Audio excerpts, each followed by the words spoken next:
Hello. Hello. Hello. Yes ma'am.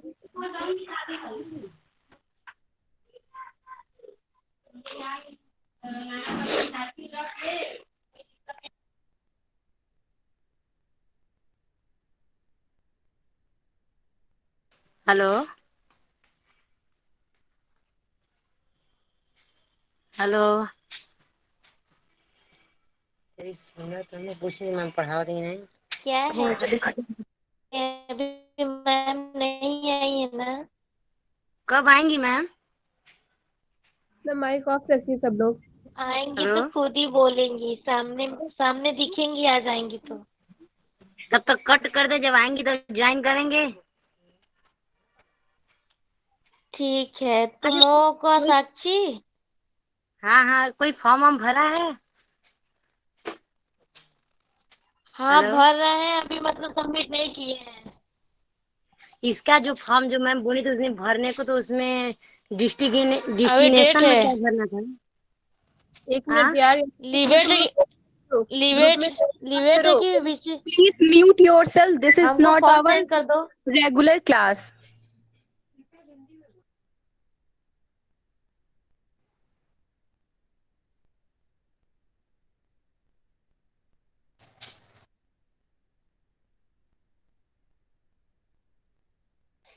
Hello साक्षी।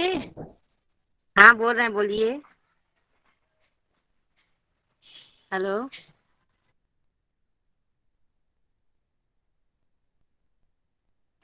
WhatsApp पर बात करो।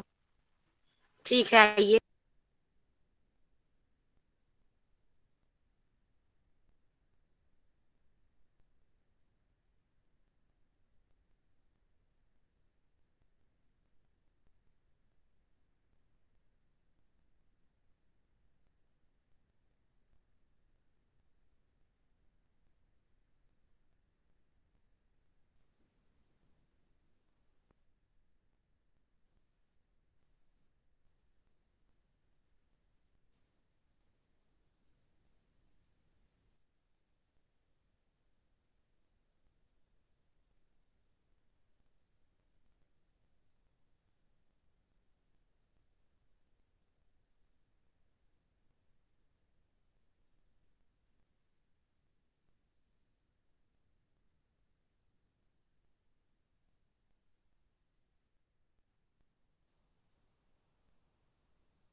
प्रतिमा ने ज्वाइन किया है मनोज जी?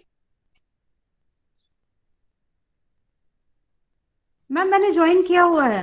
जी जी जी। मैंने ज्वाइन किया हुआ है मैम। क्या शुरू करना है मैम?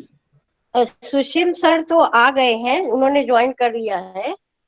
और मैं सोच रही हूँ कि द्विवेदी सर का हम लोग 2 मिनट वेट कर लेते हैं। जी और बिल्कुल मैम। प्रिंसिपल मैम का, है ना, जी जी मैम। मैनेजर मैम का 2-4 मिनट मैं वेट हम लोग कर लेते हैं। मैं आ गया हूँ, मैं उपस्थित हूँ। प्रणाम सर।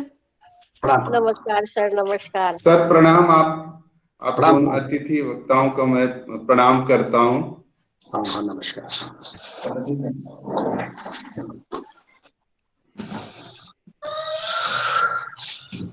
अभी कुछ लोग ज्वाइन कर रहे हैं, सब लोग, हम लोग 2-4 मिनट में उसको शुरू कर लेते हैं Pratima. Okay ma'am, okay ma'am.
Pratima, अब हम लोग कार्यक्रम शुरू करते हैं, क्योंकि जो लोग तो जुड़ते ही रहेंगे, काफी लोग जुड़ चुके हैं अब तक, और कार्यक्रम हम लोग शुरू करते हैं।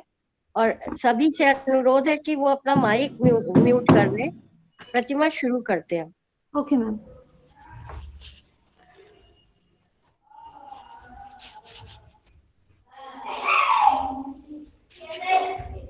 मैं प्रतिमा सिंह समस्त वसंत कन्या महाविद्यालय परिवार की ओर से दर्शन परंपरा के अधिकारी विद्वान परम सम्मानीय अतिथि द्वय एवं विभिन्न महाविद्यालयों विश्वविद्यालयों से हमारे साथ जुड़े सम्मानीय विद्वज्जनों का आत्मिक शुभ भावों से बार बार अभिनंदन एवं वंदन करती हूँ।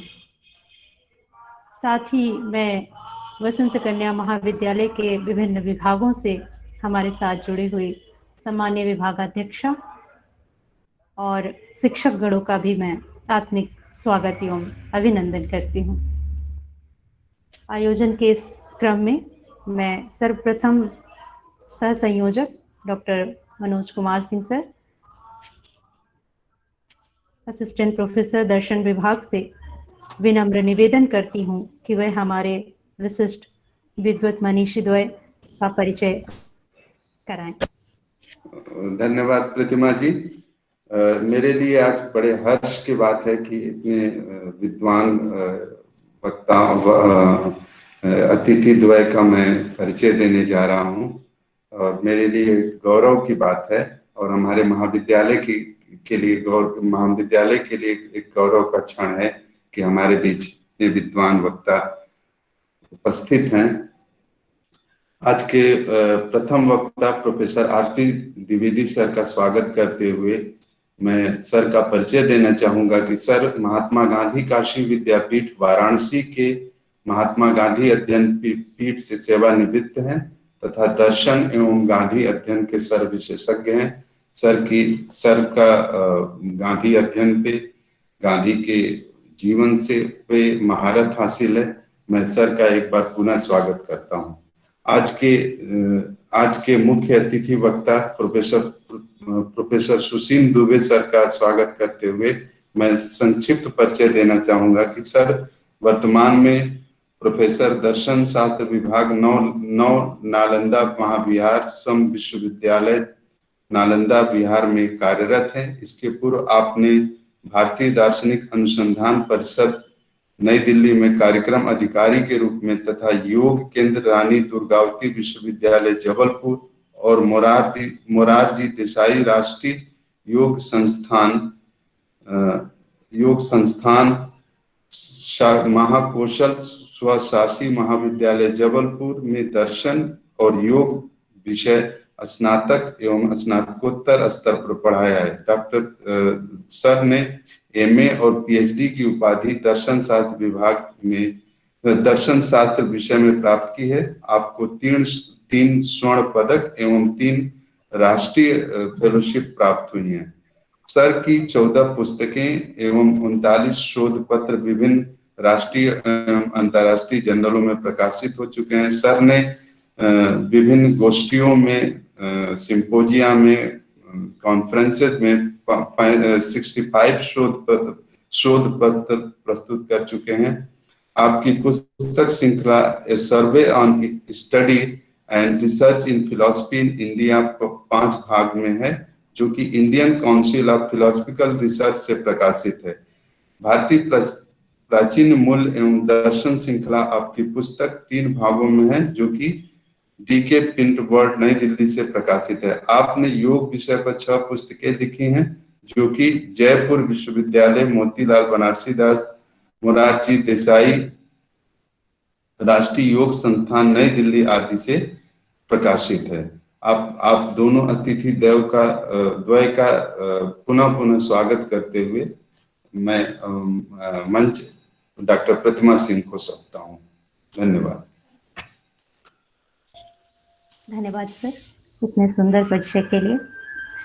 अतिथि देवो भव की महनीय परंपरा के निर्वहन हेतु मैं हमारे महाविद्यालय की ओर से नैष्ठिक भावाभिव्यक्ति हेतु मैं हमारी व्याख्यानमाला की संयोजक तथा दर्शन विभाग की अध्यक्षा डॉक्टर ममता मिश्रा मैम से सविनय निवेदन करती हूँ कि हमारे विशिष्ट अतिथिद्वय एवं विभिन्न महाविद्यालयों से जुड़े हुए वेदविदों का स्वागत करें।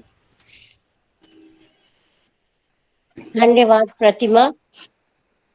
मनोज जी ने तो बहुत अच्छा परिचय दे ही दिया था, लेकिन मैं औपचारिक रूप से विभाग की ओर से और महाविद्यालय की ओर से इस समापन सत्र में आए हुए सभी अतिथियों का हार्दिक स्वागत एवं अभिनंदन करती हूँ।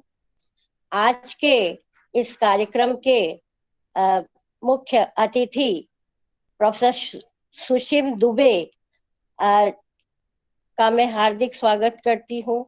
आज के हमारे इस सत्र के मुख्य वक्ता प्रोफेसर राम प्रकाश द्विवेदी जी का मैं हृदय से स्वागत करती हूँ। हार्दिक स्वागत है आपका हमारे इस प्रोग्राम में। आप लोग आए, आप लोगों का बहुत बहुत स्वागत है। आज जो हमारे कार्यक्रम का आप लोगों का जो कार्यक्रम में आपका जो शीर्षक है वो एक भारत श्रेष्ठ भारत हो गया है और प्रोफेसर द्विवेदी इस पर अपना व्याख्यान देंगे और प्रोफेसर सुशीम दुबे जी एक भारत और श्रेष्ठ भारत का दर्शन विषय पर अपनी प्रस्तुति देंगे। वो अपना अध्यक्षीय उद्बोधन देंगे। मैं दूसरे महाविद्यालयों से आए हुए विश्वविद्यालयों से जुड़े हुए लोगों का भी हार्दिक स्वागत एवं सम्मान करती हूँ। प्राचार्य की ओर से, महाविद्यालय की ओर से आप सभी का हार्दिक स्वागत एवं अभिनंदन है। प्रोग्राम एक मुझे सूचना भी देनी थी इसमें कि प्रोग्राम के बीच में पहले जिन लोगों ने रजिस्ट्रेशन नहीं कराया है वो लोग आज रजिस्ट्रेशन अवश्य कर लेंगे। प्रोग्राम के बीच में लिंक शेयर होगा, उसे भरकर भेजने के बाद आपका सर्टिफिकेट जनरेट हो जाएगा। एक बात कहने के बाद मैं अपनी बात समाप्त करूंगी कि यूट्यूब के माने गूगल मीट के अलावा यूट्यूब और टेलीग्राम से भी जो लोग हमारे साथ जुड़े हैं उनका भी मैं हार्दिक स्वागत एवं अभिनंदन करती हूँ।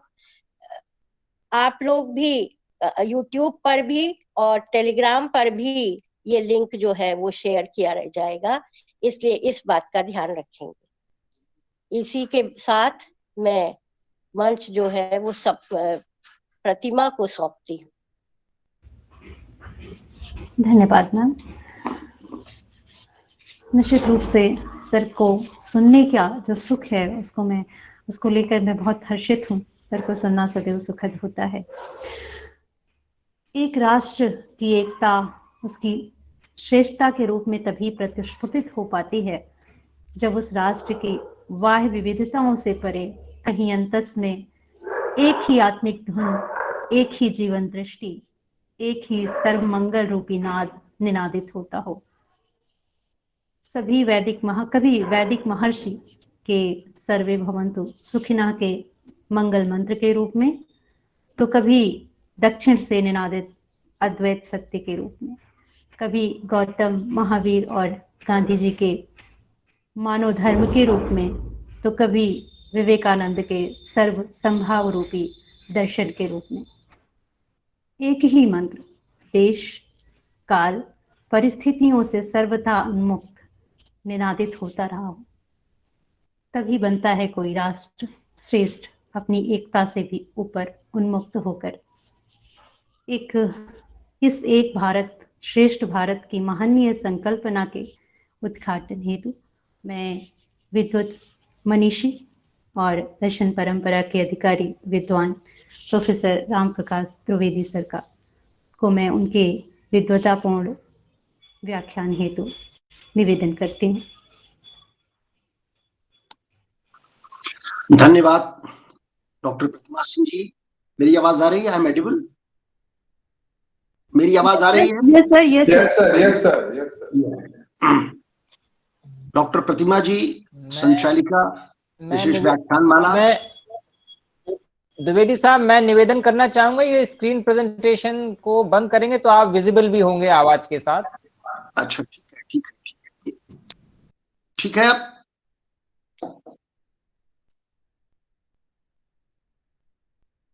आदरणीय डॉक्टर ममता मिश्रा जी, डॉक्टर मनोज जी, विद्यालय की वीडियो आपका प्राचार्य। ऑन नहीं है। हेलो हेलो, वीडियो ऑन नहीं है। ठीक है, वीडियो ऑन हो गया। I am not technically well acquainted with the system of this online presentation, लेकिन अब समय के साथ चलना पड़ रहा है, तो उसी में मैं अपनी बात को आपके सामने रखना चाहता हूँ।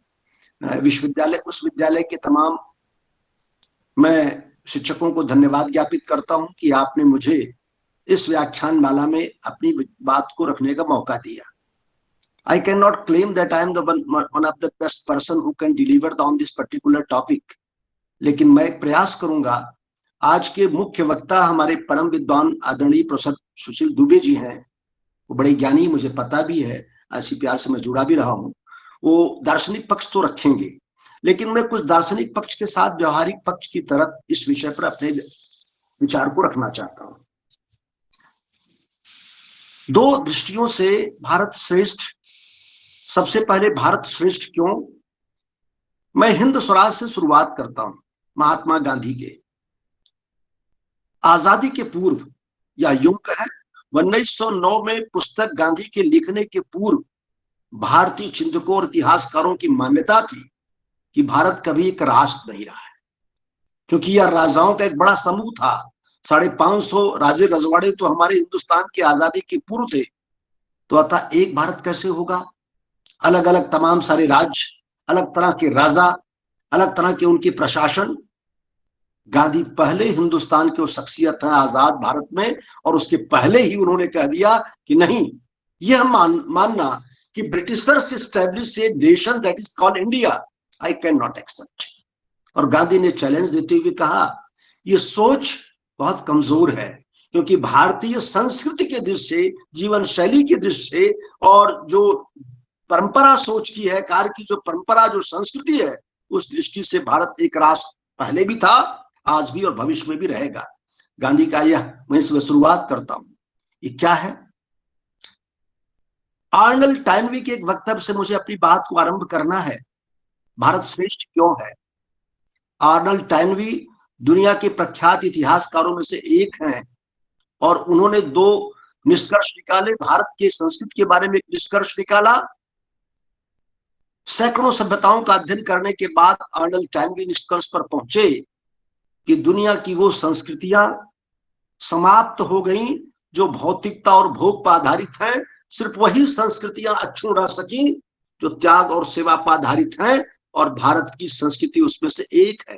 यही कारण भारत पाकिस्तान बंटवारे के बाद इकबाल साहब शायर चले, पाकिस्तान भले चले गए, लेकिन उनकी कुछ पंक्तियां हम सबको प्रभावित करती है। वो क्या है?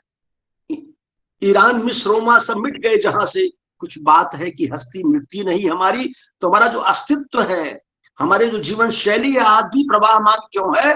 क्योंकि हमारी जो शैली है जीवन की, वह भोग भौतिकता पर न आधारित होकर के त्याग और सेवा पर आधारित है। यह इसका वैशिष्ट्य है। अटक से कटक, कश्मीर से कन्याकुमारी तक फैला हुआ देश, 28 प्रांत, 9 केंद्र शासित प्रदेश, पठार पहाड़ और दुनिया के प्राकृतिक तमाम सारे खनिजों से भरपूर ये देश आज अपनी विभिन्न संस्कृतियों के साथ एक खड़ा है। तो निश्चित रूप से कहीं कोई विशेष बात है जिस पर हमें गर्व महसूस होना चाहिए। लोग कहते हैं कि लोकतंत्र की स्थापना या लोकतंत्र के जो मूल्य हैं वह विकसित हुए फ्रेंच रिवॉल्यूशन से, जो 18वीं शताब्दी के उत्तरार्ध में फ्रेंच में रिवॉल्यूशन हुआ 79 to 89, उससे स्वतंत्रता, समानता, बंधुत्व जैसे शब्द निकले, और जिसकी चाहत दुनिया के तमाम देशों में हुई, और उन देशों ने उसे अपनाया और श्रेष्ठ बनने का प्रयास किया। उसके आगे हमें सोचने की जरूरत है, क्योंकि हम सिर्फ लोकतंत्र के मूल्यों को हमने पश्चिम से नहीं सीखा है, ये हमारे भारत की बड़ी अमूल्य परंपरा रही है। उदाहरण के तौर पर हमारा वेद उपनिषद कहता है, वादे वादे जायते तत्वबोधा, truth is discovered, assimilated, are experienced by debate and discussion. और इस सत्य के उद्घाटन के लिए हमने दुनिया के बहुत सारे मनुष्यों ने यहाँ अद्भुत काम किया है। तो डिबेट हमारे यहाँ था। अगर जैन दर्शन के शाद्यवाद को लें, जो जातक कथाओं से हमारे सामने आसानी से समझा जा सकता है, विद्यार्थी भी जुड़े हुए होंगे, मैं शाद्यवाद के उस जैन दर्शन की उसकी बात नहीं करता हूं, जातक कथाओं से कहता हूं कि जातक कथाओं में जो ये महसूस किया गया है, ये रखा गया है कि एक महावत हाथी लेकर सड़क पर जा रहा है और 4 अंधे आ रहे हैं। महावत कहता हट जाओ, और अंधे कहते नहीं साहब हाथी को रोक दीजिए, मैं देखना चाहता हूं। महावत ने पूछा आंख तो है नहीं, नेत्र नहीं है, कैसे देखेंगे हाथी को? कहा ईश्वर ने मुझे वो शक्ति दी है, मैं स्पर्श करके उसे जान सकता हूँ। जिसने पैर को पकड़ा उसे विश्वास खंबे का हुआ, हाथी खंबा है। जिसने पूंछ पकड़ा देखा हाथी तो रस्सी है। जिसने कान पकड़ा कहा हाथी तो सूप है, और सब आपस में लड़ने लगे।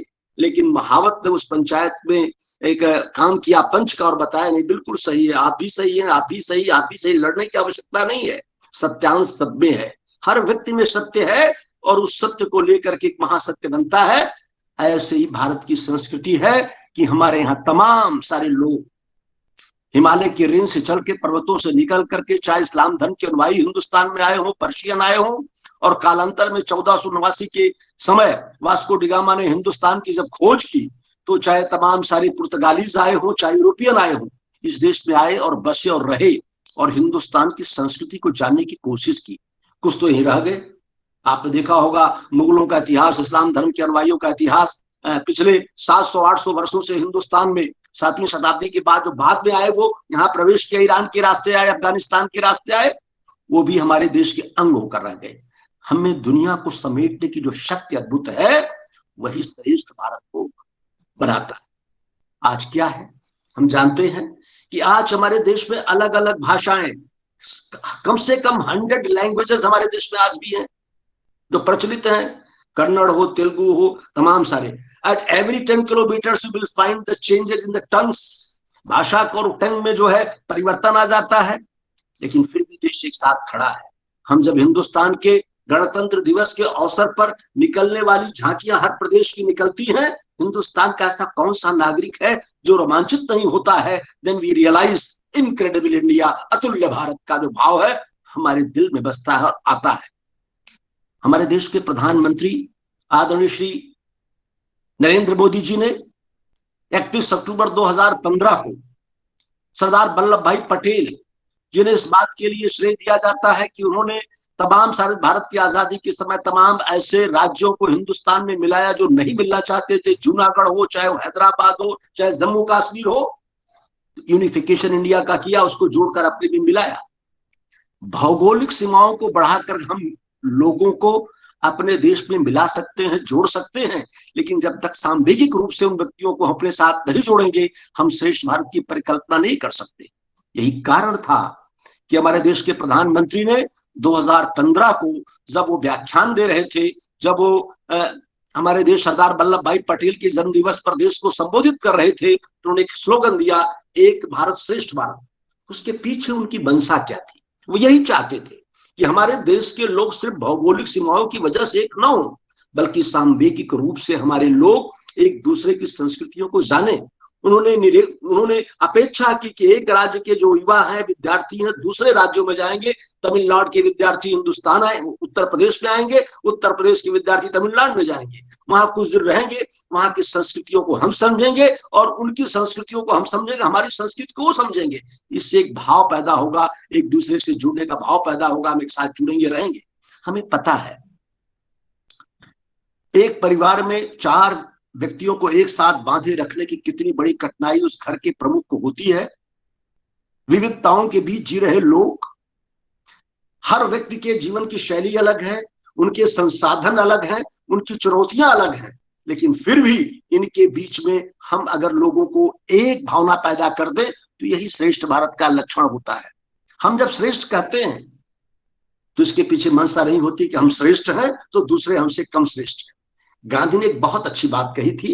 किसी ने गांधी से पूछा धर्म के बारे में, मैं उन विषयों को नहीं टच करना चाहता हूं जो आज विवाद का विषय बन जाए। बड़े सतर्क होकर के व्याख्यान देने की स्थिति आजकल बनी हुई है, क्योंकि एक अध्यापक निष्पक्ष और निरपेक्ष रूप से देश के लोगों को सचेत भी करता है और उन मूल्यों पर चलने के लिए प्रेरित करना चाहता है जिन मूल्यों पर चल करके भारत की अखंडता लगातार बनी रहे और देश के सम्मान का भाव देश के हर नागरिक में पैदा हो। ये कैसे पैदा होगा? गांधी जी ने इसका एक मार्ग दिया और उन्होंने कहा धर्म आधारित, हमने देखा 15वीं 16वीं शताब्दी में धर्म आधारित युद्धों में तमाम सारे राज्यों का निर्माण धर्म के आधार पर हुआ, समाप्त हुआ। आज एक ऐसे दौर से हम गुजर रहे हैं दुनिया में जहां पर आतंक भी है, अपने धर्म की सुपरमेसी स्टैब्लिश करने की होड़ भी लोगों में थी, जिसकी वजह से आतंक फैला और जिसके समन के लिए पूरी दुनिया के लोग लगे हैं, डायलॉग कर रहे हैं, विचार कर रहे हैं, संयुक्त राष्ट्र की संस्था कर रही है। भारत एक ऐसा राष्ट्र है जिसमें सबको साथ लेकर के चलने की बात है और यही कारण है काशी जाना एक कार्यक्रम हो रहा है जहाँ के लोग एक कार्यक्रम का आयोजन कर रहे हैं। उनके बारे में क्यों काशी को एक बहुत ही सांस्कृतिक राजधानी के रूप में जाना जाता है? इसलिए क्योंकि उस काशी में आपके जो मोहल्ले मिलेंगे तमाम सारे, वो भारत के तमाम सारे संस्कृति और धर्म और इतने ग्रुप के लोग रहते हैं। वहाँ अलग अलग समुदायों के लोग रहते हैं, अलग अलग बंगाली टोला है, तो लिंगायत समुदाय का दक्षिण के लोगों का एक मठ है जिससे जुड़े हुए लोग दक्षिण पंथ के लोग हैं, सिंधियों का मोहल्ला है तो पंजाबियों का मोहल्ला है और अलग अलग धर्म के लोगों के रहने की तमाम सारी जगह है और एक साथ रहते हैं और एक साथ रह करके काशी को एक बड़ा महत्व प्रदान करते हैं। हम जानते हैं कि काशी एक ऐसी जगह है जहां पर शैव मत, वैष्णव मत, बौद्ध दर्शन और तमाम सारे जो और भी संत परंपरा के महात्मा हुए, उस सब उन्होंने काशी को चुना और एक साथ वहां से आवाज दी। काशी का मैसेज, जिस तरह से काशी तमाम संस्कृतियों को समेट करके भारत की एक संस्कृति का रिफ्लेक्शन है, वैसे ही देश भी हमारा काशी की तरह अपने लोगों को समेट करके भारत का एक रिफ्लेक्शन दे। यही श्रेष्ठ भारत का गुण है। हमारे इस काशी में जब बोध गया में निर्वाण प्राप्त कर, बोध गया में ज्ञान प्राप्त कर महात्मा बुद्ध काशी आए तो उन्होंने क्या कहा? वाराणसी गमिष्यामि गत्वा वैकासिकांपुरीं धर्मचक्र प्रवृत्तस्य लोके सत्यवर्तकम्। यानी अर्थात मैं काशी जा रहा हूं, वहां जाकर मैं धर्मचक्र का प्रचार करूंगा और वह धर्मचक्र ऐसा होगा जिसे कोई पलट नहीं सकेगा। जैन दर्शन, श्रमण परंपरा के जो दर्शन है, बौद्ध परंपरा और जो है जैन धर्म के जो लोग हैं मानने वाले जैन है, श्रमण परंपरा से जुड़े हुए तमाम सारे ज्ञान हमने लिए हैं। उस जैन दर्शन के जो बड़े ही महत्वपूर्ण प्रसिद्ध तीर्थंकर हैं, पार्श्वनाथ इसी काशी में पैदा, काशी में थे और 8वें जो उनके तीर्थंकर हुए शेषनाजन का भी जन्म काशी में ही हुआ था। इस काशी में गुरु नानक ईश्वर अल्लाह पाया कुदरत के जब बंदे, है ना, ये जो नारा दे करके जो प्रार्थना करके उन पटना से चले, काशी में डेरा डाला तो उन्हें दुनिया को लोग चमत्कृत किया, लोगों को जोड़ने का काम किया प्यार की शक्ति से। तो ये संतों की परंपरा, स्वामी कबीरदास जी हूँ, रामानंद जी हूँ, रामानुजाचार्य हूँ, वल्लभाचार्य हूँ, तमाम सारे लोगों को, स्वामी विवेकानंद को भी काशी ने अट्रैक्ट किया, लोगों ने अपने अपने विचारों को आगे बढ़ाया। तो आज हिंदुस्तान विभिन्न धर्मों से जुड़ा हुआ देश है, विभिन्न धर्मों के लोग यहाँ रहते हैं, विभिन्न संप्रदायों के लोग रहते हैं कि संप्रदाय नहीं, सब संप्रदाय में ईश्वरवादी भी है तो एथीस्ट भी लाखों लोग हैं जो ईश्वर को नहीं मानते। तो आज हमारे देश ने एक ऐसी व्यवस्था की लोकतंत्र ने कि आप अपने अपने धर्म का पालन करते हुए एक राष्ट्र के राष्ट्रीय संविधान के तमाम सारे जो मूल्य है उसका पालन करें, जो लोगों को जोड़ता है और एक साथ चलने की प्रेरणा देता है। तो हमें उसकी तरफ ध्यान देना होगा। दुनिया में विकास के तमाम सारे मॉडल चल रहे हैं, श्रेष्ठ भारत क्यों है? मैं इसलिए कहना चाहता हूं, विकास के जो भौतिक ढांचे को देखा जाए तो हो सकता है कि भारत बहुत पीछे हो तमाम सारे राष्ट्रों से, लेकिन विकास का जो मार्ग होगा वह भी भारत के पास है। मैं एक दृष्टांत कोट करना चाहता हूं। आइजनबर्ग एक बड़ा भौतिक विज्ञानी, नोबेल पुरस्कार उसे भी मिला और आइंस्टीन को भी मिला, दोनों परम मित्र थे। आइजनबर्ग ने एक लेटर लिखा आइंस्टीन को और उसका कंटेंट क्या था? लिखा, west has developed a ship having all comfort in it but one thing is missing, that is compass. And compass is in the hand of two leaders of India, Rabindranath Tagore and Mahatma Gandhi. अब कल्पना करिए, विकास के तमाम सारे रास्तों से जुड़े हुए ये शीर्ष वैज्ञानिक, भौतिक वैज्ञानिक क्या रहे हैं, आइजनबर्ग क्या रहे हैं आइंस्टीन से, कि पश्चिम के लोगों ने विकास का एक बड़ा जलपोत तैयार किया है, बहुत सारी सुविधाएं उसमें हैं, सारी विलासता के जीवन की मनुष्य की चीजें हैं उसमें, लेकिन एक चीज नहीं है उस यान में, जलपोत में, वो क्या है, कंपास। अब कंपास अगर न हो तो यान का क्या महत्व, कहां ले जाएगा? वो कहते हैं compass is the hand of two leaders of India, Rabindranath Tagore and Mahatma Gandhi. यह जो दर्शन है, जीवन विकास की गति क्या होगी और विकास की दिशा क्या होगी। विकास के गति को तो आप घटा बढ़ा सकते हैं, लेकिन अगर दिशा सुस्पष्ट नहीं है तो विकास विनाश की तरफ ले जाएगा। हमारे देश के लोग जानते हैं, हम पुरानी संस्कृतियों के, भारत प्राचीनतम संस्कृतियों में से एक संस्कृति है, ये इसका वैशिष्ट्य है, ये इसकी श्रेष्ठता है, ये इसकी ताकत है। अलग अलग राष्ट्रों के जो लोग, अलग अलग प्रदेशों के जो लोक संगीत हैं, लोक गायन है। I remember the day there was a seminar in Mahatma Gandhi Kashi Vidyapith. Conference was presided over by the Pandit Vidyaramash Bish. Chief guest was the Dattopant Thengadi, who established the Swadeshi Jagran Manch. Press reporters ने पूछा, आपके दृष्टि में स्वदेशी क्या है? तो गांधी की बात का ही समर्थन करते हुए दत्तोपंत ठेंगड़ी साहब ने कहा, अटक से कटक, कश्मीर से कन्याकुमारी तक जो लोक संस्कृति है, जो लोक भाषा है, जो लोक गायन है, जो वेशभूषा है, पहनावा है, जो उत्पाद है, उसके प्रति सम्मान का भाव होना ही स्वदेशी है। और यह स्वदेशी हम अगर जैसे अपने सम्मान देते हैं अपने धर्म को, जैसे अपने लोकगीत को, लोक गायन को देते हैं, वैसे कन्नड़ की संस्कृति को दें, कन्नड़ के लोक गायन को दें। वैसे आपने देखा होगा कि हम पंजाब का जब भांगड़ा और गिद्धा देखते हैं और कर्नाटक का हम कन्नड़ संस्कृति देखते हैं, कन्नड़ म्यूजिक देखते हैं, बड़े सारे गायक हुए हैं, तमाम सारे पैदा हुए लोग, बड़े विद्वान लोग, तो हमें लगता है, महसूस होता है। भारत सरकार ने यही सोच करके हमारी यूपीए सरकार के लास्ट यूपीए सरकार ने नेशनल ट्रांसलेशन मिशन बनाया, हैदराबाद में काम किया, करोड़ रुपए खर्च करके, जिसका उद्देश्य था कि हमारे देश के अलग अलग भाषाओं में, अलग अलग प्रांतों में लोगों ने अलग अलग भाषाओं में जो ज्ञान के तमाम सारी पुस्तकें लिख रखी हैं, उसका दूसरी भाषाओं में अनुवाद हो। अतः तमिल में लिखे हुए तमाम सारे लिटरेचर, स्पिरिचुअल, सोशल डेवलपमेंट के तमाम सारे ऐसे लिटरेचर हैं जो उपलब्ध नहीं है, उस तमिल का हिंदी में प्रकाशन हो, हिंदी भाषी जो प्रदेश है वहां के लोग जान सके तमिल के उस ज्ञान को। और बांग्ला के तमाम सारे लोग हैं, आपको पता है गुरुदेव रविन्द्रनाथ टैगोर ने बांग्ला साहित्य में कितना बड़ा काम किया है, और वह बांग्ला साहित्य, अंग्रेजी साहित्य दोनों पर कमांड था उनका। तो आज रविन्द्रनाथ टैगोर को भी लोग, तमिलनाडु के लोग जान सके, ट्रांसलेशन करके तमिल भाषा में समझ सके। यह एक बड़ा सोच था हमारे देश का, और सोच है, क्योंकि हमें इस देश के लोगों को इमोशनली बांधे रहना है। हम सिर्फ भौतिक ढांचे से बात कर नहीं रह सकते। और दूसरी बात है, what is the basic values of the democracy.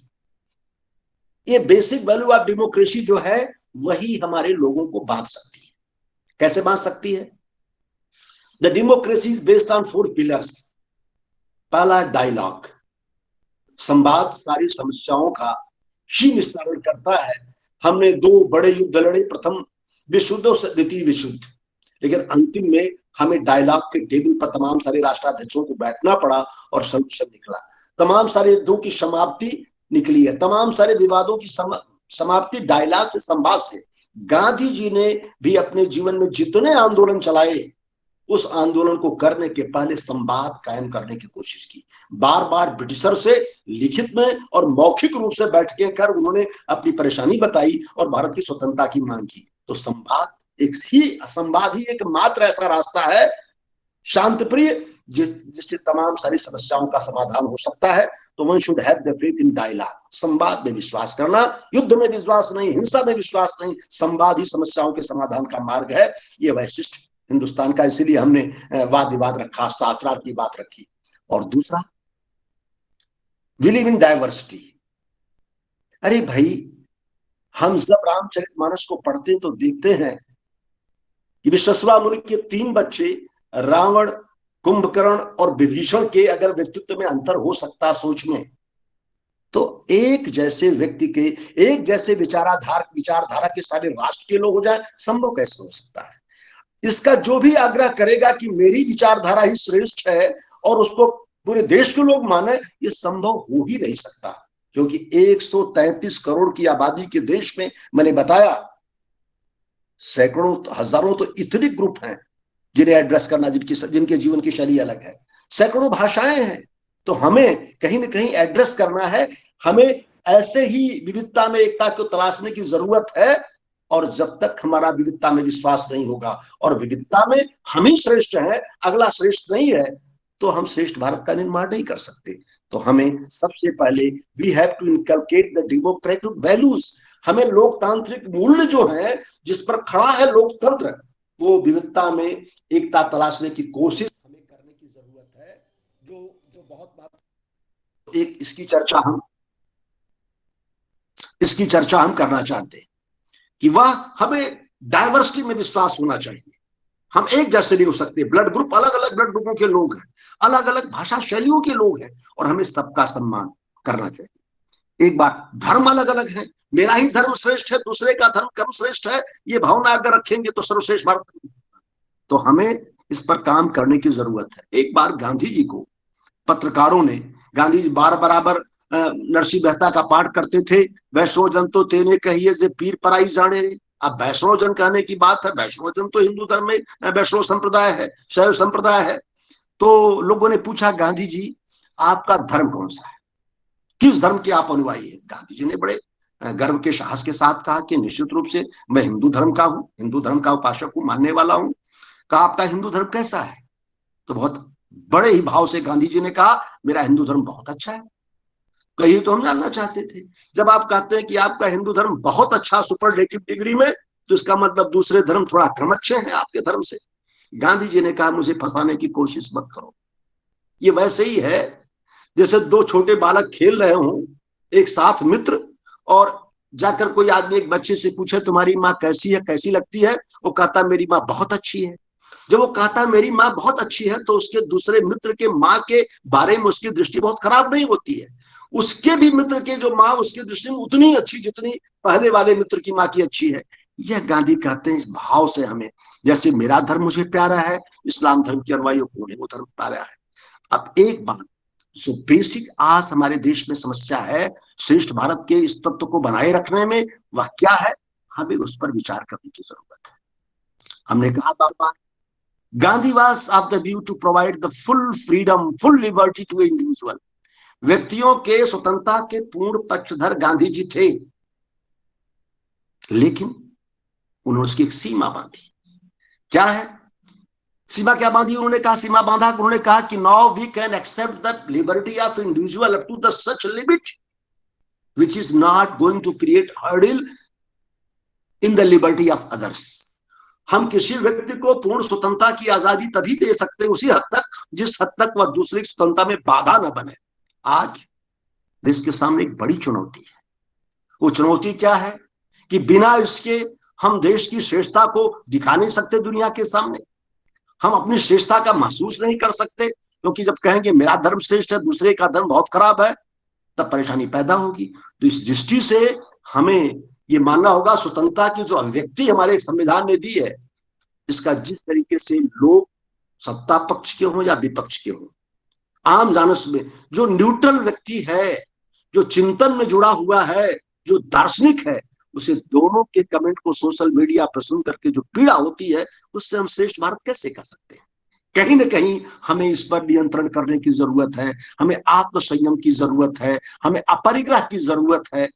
हम भौतिकता के प्राप्ति के लिए इतने आह्लादित हैं, हमें भारत के चिंतन को सोचना होगा। आदरणीय सुशील दुबे साहब बड़े विद्वान है दर्शन शास्त्र के, वह निश्चित रूप से कहेंगे कि भारतीय दर्शन 9 दार्शनिकों से बंधा हुआ है। संप्रदाय भले अलग हो गए हों, चारवाक, जैन और बौद्ध जो नास्तिक दर्शन है, और 6 आस्तिक दर्शन है, पूर्व मीमांसा, उत्तर मीमांसा, सांख्य, योग, न्याय। ये जो दर्शन है ये 6 आस्तिक है और 3 नास्तिक है। दोनों के बीच में एक बात में कहीं ना कहीं समानता है, एक समानता है, यहाँ भी श्रेष्ठता है। एक समानता दिखाई पड़ती है, असहमतियों के बीच में भी चारवाक को छोड़ दिया जाए तो हिंदुस्तान के 8 दर्शन इंद्रिय निग्रह को लोक कल्याण, आप कल्याण का मार्ग मानते हैं। बिना इंद्रिय निग्रह के, बिना आत्म संयम के ये काम हो नहीं सकता। इसलिए श्रेष्ठ भारत है कि हमारे दार्शनिकों का एक बड़ा समुदाय इस बात पर तो राजी है कि इंद्रियों के विस्तार से समस्याओं का विस्तार होगा, और अगर इंद्रियों के समन से व्यक्तियों के बीच में परस्पर प्यार और सौहार्द कायम होगा। हम कहते हैं मनुस्मृति के तमाम सारे लोगों के बारे में हम नकार दे, बहुत सारे लोग आज परंपरा भी चल पड़ी है, लेकिन मनुस्मृति में दी गई धर्म की परिभाषा दित क्षमा दमो अस्त्रम शौचम इंद्रिय निग्रह धीर विद्या सत्यम क्रोधो दशकम धर्म लक्षणम, ये जो 10 धर्म के लक्षण है, ऐसा कोई धर्म बताइए जिस धर्म में इसका पालन नहीं किया जाता हो। धर्म की परिभाषा दी हमें। तो ये आज अगर मानव धर्म, हमने क्या किया, इसीलिए तमाम धर्मों को जोड़ करके हमारे देश के बड़े मनीषियों ने मानवता के विकास की कोशिश की, मानवता के विकास की कोशिश की। और भारत जिस देश में अहिंसा परमो धर्मा उपनिषदों का एक संकल्प हो, जिस देश में संपूर्ण वसुंधरा को मां के रूप में स्वीकार करने की प्रवृत्ति हो, आज श्रेष्ठ भारत क्यों है? मैं एक बात बताना चाहता हूं। आज पर्यावरण को लेकर के दुनिया में तमाम सारी चर्चाएं हो रही हैं। ग्लेशियर के फटने से देखिए एक संकट पैदा हुआ हमारे उत्तराखंड में। लोग मान रहे हैं बड़े बड़े ग्लेशियर जब पिघलेंगे, तापमान बढ़ रहा है पृथ्वी का, समुद्र का अगर 2 इंच भी ऊपर उठ गया तो तमाम सारी दुनिया के देश डूब जाएंगे। इस प्रकृति के बारे में, पौधों के बारे में हमारे देश का मनीषी जड़ता में भी चेतनता का एहसास करता है। अभिज्ञान शाकुंतलम के एक श्लोक की मैं चर्चा करना चाहता हूं, जहां का ऋषि जड़ में भी, जिसे आप जड़ समझते हैं, उसमें भी चेतनता देख रहा है। पातुम न प्रथमम व्यवस्स जलस युष्मास्पितेशिया ना दत्ते प्रिय मंडनापि भवताम स्नेहेन या पल्लवम याद्दे या कुसुम प्रसूत समय यश्याभवत उत्सवा सेयम यात शकुंतला पतगृहम सर्वे अनुज्ञाता।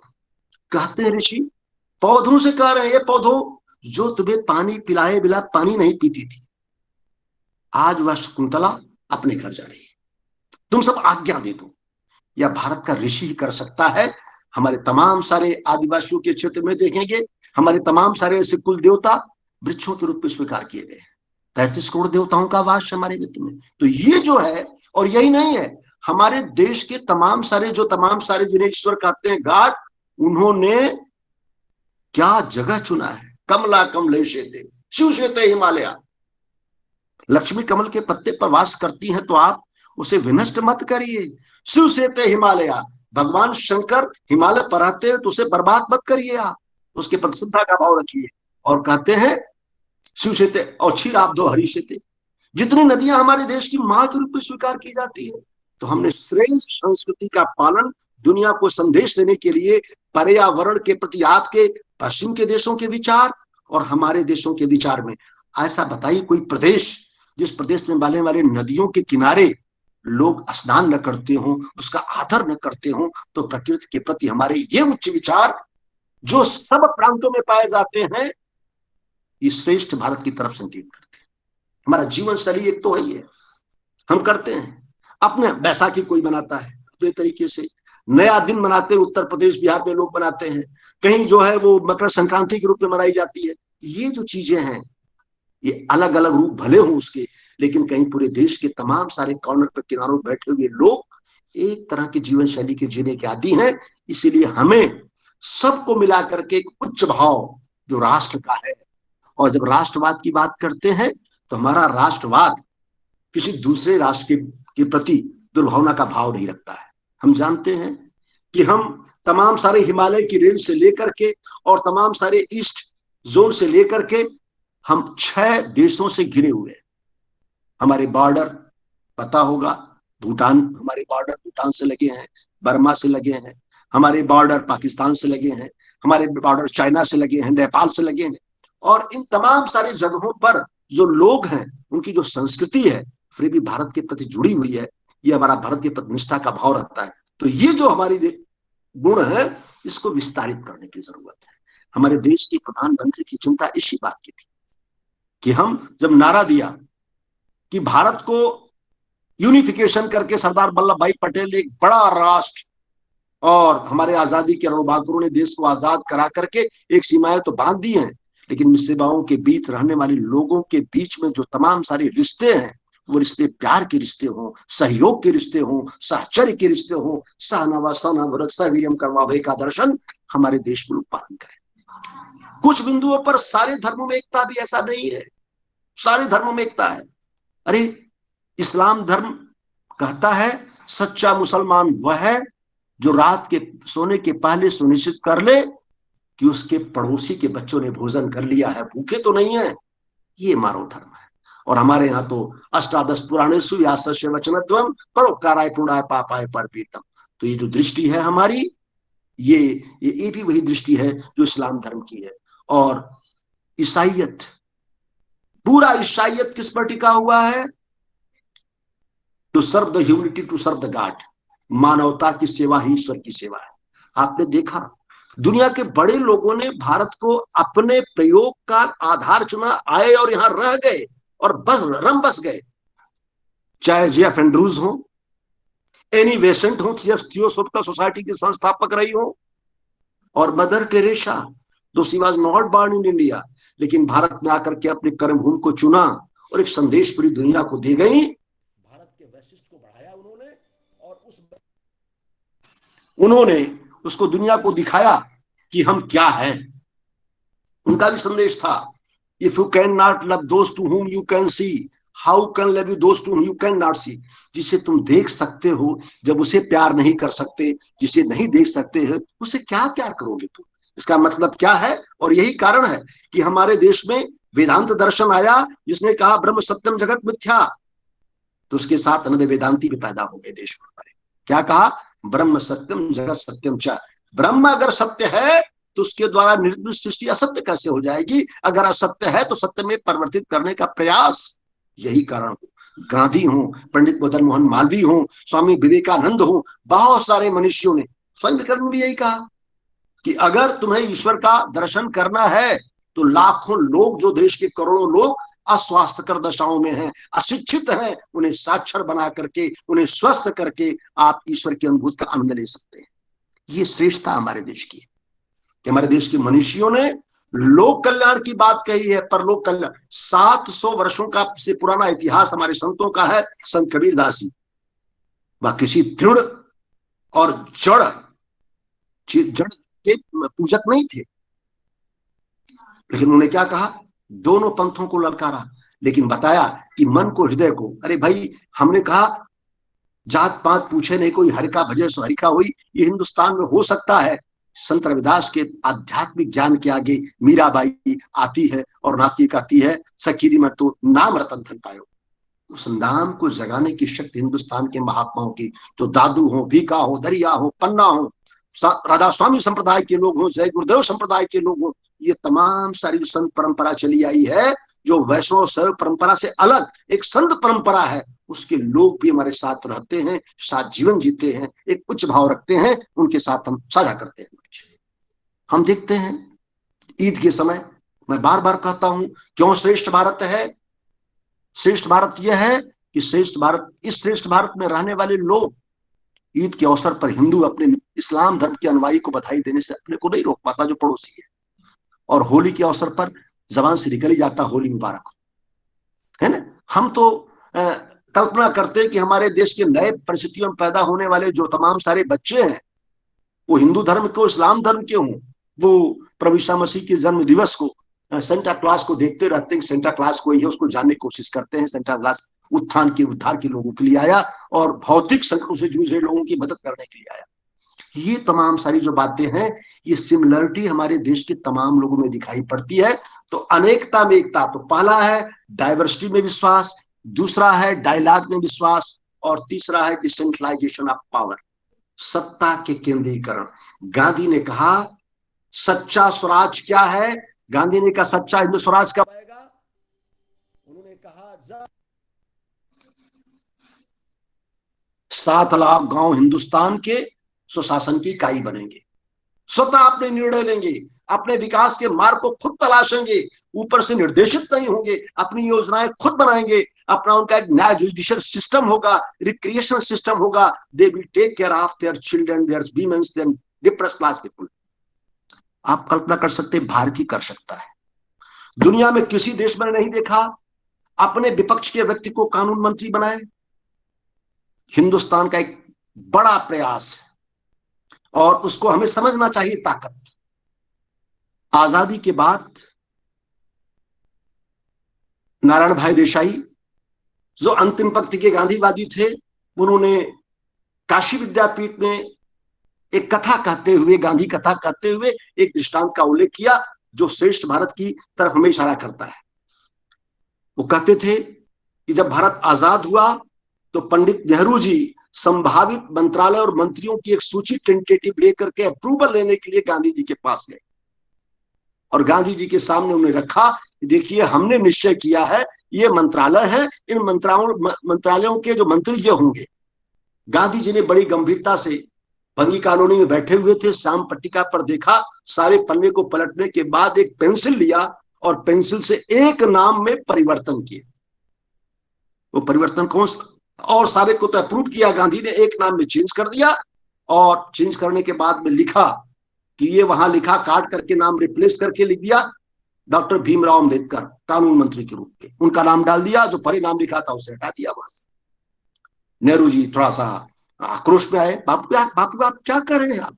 The man who oppose entire life, he wrote a book what Gandhi and Congress did for the Harijans untouchables, और वो चैलेंज करता रहा, कभी सहयोग नहीं किया। उसकी वजह से पूना में आपको 1 महीने अनशन पर बैठना पड़ा, आपका जीवन खतरे में था और आप उसे देश का कानून मंत्री बनाना चाहते हैं। गांधी ने बड़ी गंभीरता से नेहरू के चेहरे की तरफ देखा और कहा, नेहरू ये कांग्रेस का मंत्रिमंडल बनाने नहीं जा रहे हो, ये देश का मंत्रिमंडल बनाने जा रहे हो। देश के लाखों करोड़ों लोग, जो डिप्रेस क्लास लोग, डाउन टोडन लोग, अनटचेबल्स हमारे देश में जो अब तक विक्टिम्स हुए हैं, उनके विकास का अवसर अगर संविधान के माध्यम से उन्हें बना देंगे तो मिल जाएगा। ये देश हिंदुस्तान के लोग कर सकते हैं। गांधी ने करके दिखाया और बाबा साहब भीमराव अंबेडकर, कांग्रेस के न होते हुए पूरी मेजॉरिटी कांग्रेस की थी, उन्हें कानून मंत्री बनाया गया। ये बात है, ये वैशिष्ट हमारे देश का है, जो योग्य है वह कहीं से हो हमारे देश के लिए काम करे। तो हमें इस भाव से देश के जितने भी लोग हैं, they may be from the position party, they may be from the different regions, लेकिन for the development of the nation they should come together to just uplift our Indian soils. हमारे देश को आगे बढ़ाने के लिए हमें सब मिल करके काम करना है। कितना अच्छा लगता है जब हमारे देश के सेना के लोग अलग अलग प्रांतों के एक साथ खड़े होकर के जय हिंद बोलते हैं और झंडे को सलामी देते हैं। कितने ज्यादा गर्व का बोध होता है। हम एक भारत हैं, हम अलग होने के बावजूद भी हम बिहारी हो सकते हैं, उत्तर प्रदेश के हो सकते हैं, साउथ के हो सकते हैं, कर्नाटक के हो सकते हैं, लेकिन जय हिंद बोलते समय राष्ट्र का तिरंगा जब दिखाई पड़ता है तो लगता है कि we belong to a nation, हम एक ऐसे देश में बिलोंग करते हैं जिसका तिरंगा पहचान है। ये जो भाव है ये स्प्रेड होना चाहिए। और इस पर, और चौथी बात मैंने कहा, डिसेंट्रलाइजेशन ऑफ पावर की बात, कि 7 लाख गांव में सत्ता जानी चाहिए। Those who are deprived, those who are depressed class, downtrodden, weaker section, they should be given the access. और यही कारण है हमारा क्यों श्रेष्ठ भारत है, एक भारत श्रेष्ठ भारत होगा, क्योंकि इंडियन कॉन्स्टिट्यूशन में आर्टिकल 14 और 15 इक्वलिटी का जो प्रिंसिपल है जब इंसर्ट किया गया, लाया गया, तो कुछ लोगों ने, जस्टिस अय्यर की किताब है for whom the lives wait, उसमें बड़े साफ गोई से उन्होंने कहा, इक्वलिटी का प्रिंसिपल कहता है कि सबको समान तरह से देश ट्रीट करेगा, कानून की दृष्टि में सब समान है, या सबके लिए कानून समान है। तो जब आप रिजर्वेशन की बात करते तब क्या होता है, जस्टिस अय्यर ने बहुत अच्छी बात लिखी। उन्होंने कहा, we follow the principle of equality with the principle of equity. Equity means क्या है, नीड बेस्ड डिस्ट्रीब्यूशन है। जो लोग समाज के सदियों से, सैकड़ों वर्षों से वंचित हैं विकास की धारा से, उन्हें हम अतिरिक्त समर्थन देंगे तो सबको हम, suppose I have the 1 bread and it should be distribute among the 4 persons, equality principle से that 1/4 will be given to each one. But equity says, I have to distribute 1 bread, so definitely much more part of that bread will be given to those who is suffering from the malnutrition. ये भारत का वैशिष्ट्य है। हमने Indian constitution में equality को तो लाया है, लेकिन इक्वलिटी के साथ इक्विटी को भी स्थान दिया है। इसीलिए directive principle of state policy जो भारतीय संविधान का चौथा अध्याय है, वह हिंदुस्तान के तमाम सारे ऐसे लोग हैं जो निर्बल वर्ग के हैं, महिलाएं हैं, बच्चे हैं, विकलांग हैं, दिव्यांग हैं, और हमारे देश के अनटचेबल्स हैं, ट्राइबल्स हैं, उनके लिए स्पेशल प्राविजन करता है कि वह उन्हें इन समाज के वर्गों के लाने के लिए हमें अतिरिक्त समर्थन की जरूरत है। We have to run the welfare programs हम चलाते हैं। तो भारतीय संविधान ने श्रेष्ठ भारत बनाने के लिए एक चौथा अध्याय भी डाल रखा है, जिसे directive principle of state policy कहते हैं। हम कमजोर तो हैं, लेकिन सर जिसका कोई नहीं उसका तो खुदा है यारो। सरकार उसकी आवश्यकताओं की पदपूर्ति करे, इसीलिए स्पेशल ड्राइव हमारे वहां स्पेशल देखिए डायरेक्टरेट बना हुआ ट्राइबल वेलफेयर के लिए, शेड्यूल्ड कास्ट के लिए अलग फाइनेंशियल कॉर्पोरेशन है, ट्राइबल्स के अलग फाइनेंशियल कॉर्पोरेशन है। We have developed the number of the commissions for the development of the weaker section, specially for the women and childrens. ये श्रेष्ठ भारत की तरफ हमें इशारा करता है कि हम एक हैं, और एक होकर के जो समाज के ऐसे लोग हैं उनके लिए। अरे हमने तो प्राइमरी स्कूल में प्रार्थनाएं करी है। अब मुझे पता नहीं कि आजकल प्रार्थनाएं क्या होती हैं, प्लेस क्या होते हैं, लेकिन हम जब पढ़े हैं तो हमें दो चीजें पढ़ाई गई। प्राइमरी स्कूल में थे, प्रार्थना होती थी, वह शक्ति हमें दो दया निधे, कर्तव्य मार्ग पर डट जावे, पर सेवा उपकार में हम जग जीवन सफल बना जावे, हम दीन दुखी निर्बलों विकलों के सेवक बन संताप है। ये जो प्रार्थना है ये हमारे भारत को श्रेष्ठ बनाने की प्रार्थना है। और यही नहीं है, सारे जहां से अच्छा हिंदुस्तान हमारा, हम बुलबुले हैं इसकी, या गुलसिता हमारा। हमें इस आवाज के साथ जब जुड़ते हैं तो मुझे अपनी श्रेष्ठता का एहसास होता है। हमारी श्रेष्ठता किसी को हीन नहीं देखती है। हम अपने पड़ोसी पाकिस्तान के लोगों के भी बेहतर जीवन की कल्पना करते हैं। हम नेपाल के लोगों के जीवन की कल्पना करते हैं। संकट आने पर देश खड़ा होता है। नेपाल में अर्थक्वेक आया, हमारे देश के प्रशासकों ने, हमारे देश के लोगों ने करोड़ों रुपए की सेवा के लिए ऑफर किया, पहुंचे लोग वहां देने के लिए। क्यों? हम सबके कल्याण की बात करते हैं। इसीलिए भारत एक ऐसा देश है जिसका दर्शन ही है, सर्वे भवन्तु सुखिनः सर्वे सन्तु निरामया सर्वे भद्राणि पश्यन्तु मा कश्चित् दुःखभाग् भवेत्। ये जो हमारा संकल्प है, जो दर्शन है, ये श्रेष्ठता के भाव को दर्शाता है। और लास्ट, डेमोक्रेटिक मूल्यों में जो हमारे पिलर हैं, एक पिलर बहुत महत्वपूर्ण है, to respect the dignity of others. आज जो इस पर हमला हो रहा है, चिंता का विषय है। और मैं एक अध्यापक होने के नाते, गांधी इंस्टीट्यूट का होने के नाते, मुझे ऐसा लगता है एवरी पर्सन इज यूनिक दो सिमिलर टू अदर। हर व्यक्ति दूसरे व्यक्ति से कुछ अर्थों में भिन्न है, और भिन्न है तो हर व्यक्ति में कुछ न कुछ विशिष्ट भी है। आंख के हमारे पास नहीं नेत्रहीन व्यक्तियों के गायन की शैली बहुत जबरदस्त होती है, स्मेल शैली बहुत अच्छी होती है। ईश्वर ने कुछ गुण जरूर दिया होता है। तो कोई विकलांग है तो उसकी स्मृति शक्ति बहुत अच्छी है ना। हम कल्पना कर सकते हैं कि हमारे देश में हम पढ़े हुए लिखे हो करके भी, हम पढ़े हुए देख करके लोगों को भी आश्चर्य होगा जब रामभद्राचार्य जी ग्रामोदय विश्वविद्यालय चित्रकूट के बगल में विकलांगों के लिए विश्वविद्यालय बनाया। तो जब रामचरितमानस की और तमाम सारे रामचरितमानस के अनुकूल तमाम सारे संस्कृत ग्रंथों का संदर्भ देते हैं, तो आश्चर्य होता है कि आंख न होने के बावजूद हम पढ़े हुए लोग उस संदर्भों को नहीं दे पाते। ये वैशिष्ट है। एवरी पर्सन इज यूनिक दो सिमिलर टू अदर। कष्ट होता है आज सोशल मीडिया पर होने वाले जो सरकास्टिक कमेंट्स हैं, चाहे सत्ता पक्ष की तरफ से विपक्षी नेताओं के ऊपर हो, चाहे विपक्ष के द्वारा हमारे चुने हुए देश के प्रधानमंत्री के बारे में जिस तरह बलगर टिप्पणियां होती हैं, ये मन को आहत करती हैं। हमें भाषा का संयम, हमें भाषा का संयम, हमें व्यक्ति की गरिमा का ध्यान रखना होगा। हर व्यक्ति की गरिमा है, खेत में काम करने वाले व्यक्ति की, व्यापारी की, व्यवसायी की, ऑफिसर्स की, आईएएस ऑफिसर्स की, हर आदमी की अपनी गरिमा है। उस गरिमा को बनाए रखने का प्रयत्न करेंगे। जब हम संकल्प लेंगे तो श्रेष्ठ भारत की जो परिकल्पना वो आगे होगी। लेकिन अगर हम ही श्रेष्ठ हैं, अगला श्रेष्ठ नहीं है, ये भारत की श्रेष्ठता खतरे में पड़ेगी। और एक भारत अनेक भारत की तरफ न चला जाए, ये सोच करके हमें सबके पास सम्मान का भाव, हम सब मिलकर चलें, सब साथ रहें, साथ काम करें, ये सोचने की जरूरत है। मित्रों, मैं कहता हूं, आप धर्मों की मौलिक एकता में, इसी काशी में जब साइंस ऑफ पीस की किताब लिखा आचार्य डॉक्टर भगवान दास ने दुनिया के बड़े दार्शनिक माने जाते हैं, भारत रत्न की उपाधि उन्हें मिली, प्रथम भारतीय भारत रत्न कहे जाते हैं। तो उन्होंने 2 पुस्तकें उनकी बड़ी फेमस हुई, the science of peace, the essential unity of all religions. All religions में क्या है? सब धर्मों की मौलिक एकता। उस सब धर्मों की मौलिक एकता में क्या दिखाया उन्होंने? मैं तो कहता हूं, I recommend the people, those who are not even the student of philosophy, try to read the book written by the Yakub Masih. तुलनात्मक धर्म दर्शन याकूब मसीह ने लिखा है, हम पढ़ करके देखें। आचार्य भगवान दास जी ने कहा, धर्मों की बाह्य एकता को बाह्य स्वरूप को देखने की बजाय उसकी तात्विक शक्ति को देखिए, तात्विक एकता को देखने की जरूरत।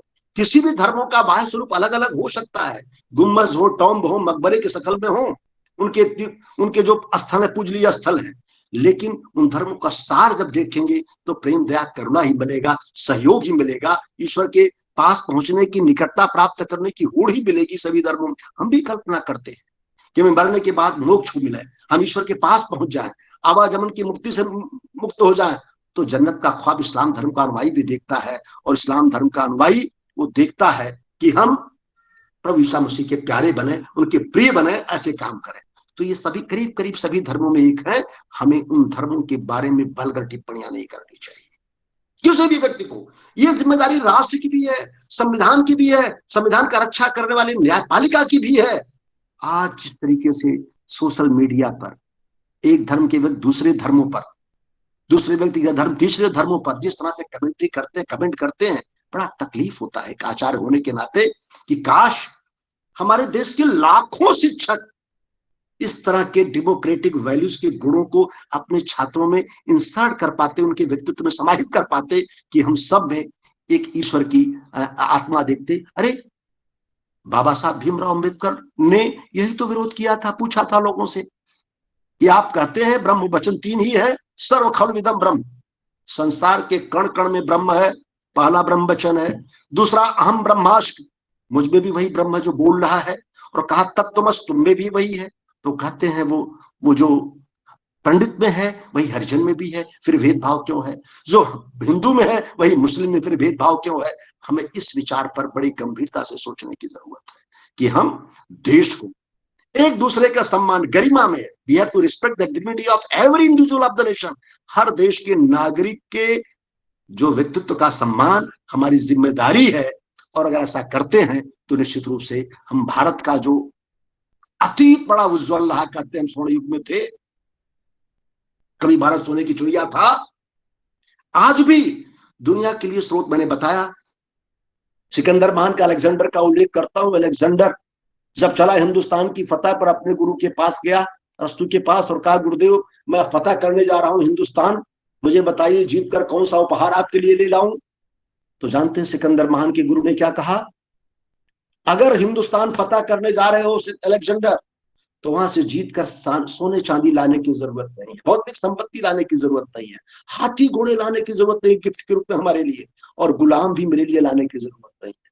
बड़ा आश्चर्य हुआ। अलेक्जेंडर ने कहा यही तो लोग देते हैं अपने गुरुओं को जीत करके दूसरे देश को, आप क्या कहना चाहते हैं? उन्होंने कहा अगर आप बहुत प्रसन्न हैं और जीत कर आते हैं तो वहां से 2 आचार्यों को ले आना, they know the mystery of nature, they know the mystery of God. ये ऐसे देश आचार्यों का देश रहा है। हम आचार्यों को आज बसंत कन्या महाविद्यालय, एनिवेशन थियोसॉफिकल सोसाइटी की संस्थापिका, वे वहां रह करके हिंदू कॉलेज की स्थापना की, चलाया, वहां आर्निल जैसे विद्वान रहे हो, वहां ऐसे बड़े बड़े लोगों ने वहां पढ़ाया है।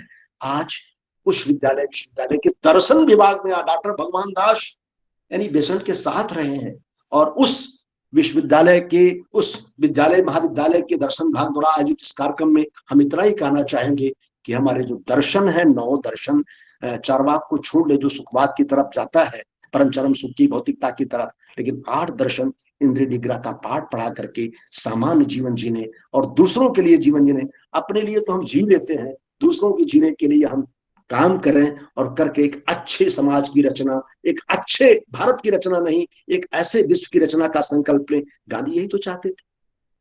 हिंद स्वराज में कहा स्वराज क्या हो? आत्मा का राज्य हो। मन और आत्मा अलग अलग विषय है। मन विस्तारित करता है व्यक्तियों की आवश्यकता को, और आत्मा उसको संयमित करती है, उसको कम कर मिनिमाइज करती है वांट्स को, अगर ये दर्शन हम सीख जाएंगे तो श्रेष्ठ भारत होगा हमारा। हमारे देश ने बहुत सारे आर्यभट्ट को दिया, हमारे देश ने महात्मा बुद्ध को दिया, जो दुनिया के 50 देशों में लोगों के लिए आज भी पूज्य है। तुथ की डिस्कवरी की, 4 सत्य निकाले, 19 सत्य पर अनुसंधान गांधी ने किया, सत्य के प्रयोग किया। ऐसे बड़े लोगों के देश में जहां रविन्द्रनाथ टैगोर रहे, जहां पर महर्षि अरविंद रहे हो, जहां पर इतने दार्शनिक पैदा हुए पातंजलि योग सूत्र से लेकर के, और जहां इतने लोग रहे हो, संतों की परंपरा हो, मुझे लगता है अद्भुत विशिष्टता और अलग अलग पंथ विचार होने के बावजूद भी सबके बीच में समता, समानता, बंधुत्व का भाव बना रहे, यही श्रेष्ठता है। आज भारत में, अतीत में भी था, और मुझे विश्वास है दुनिया की तमाम फोर्सेस हमारे इस विशेषता को समाप्त करने की लाख कोशिश क्यों न करें, लेकिन जैसे अर्नल्ड टाइनमी ने कहा कि हमारी त्याग और सेवा की संस्कृति हमें अब तक अक्षुण्ण बनाए रखी है, मुझे पूरा विश्वास है कि श्रेष्ठ भारत आज भी है और भविष्य में रहेगा। इन शब्दों के साथ एक बार पुनः आपने मुझे अवसर दिया। Today I am just very eager to just listen the Professor Sushil Dubey ji. He is the man of the basically from the philosophy. Though I did not just read the philosophy of the at the PG level, but today definitely I will hear him about the views of the philosopher regarding the Shresth Bharat, Ek Bharat. Thank you very much for listening. Thank you.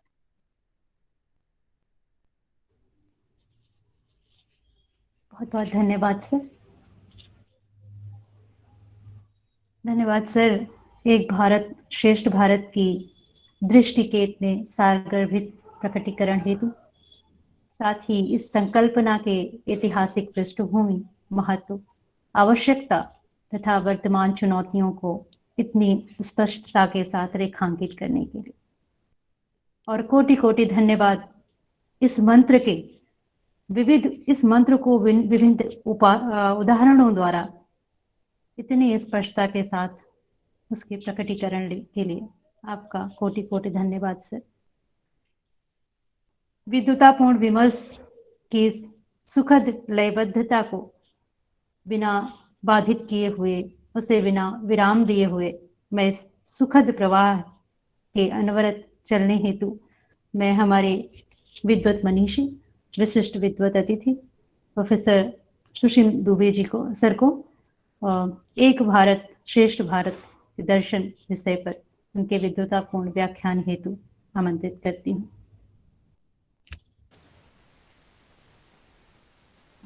धन्यवाद doctor प्रतिमा सिंह जी, और मेरा humble नमस्कार to all of you who are here. और मेरा सौभाग्य और सुखद सभी हम सब के लिए, जब हम अपने देश के प्रति और इसकी समृद्ध संस्कृति, हमारी विरासत, हमारी धरोहर और उसमें अनुस्यूत हमारी एकता और हमारी अखंडता, इन सब की बात करते हैं, और ये हमें गौरव का भाव लाता है।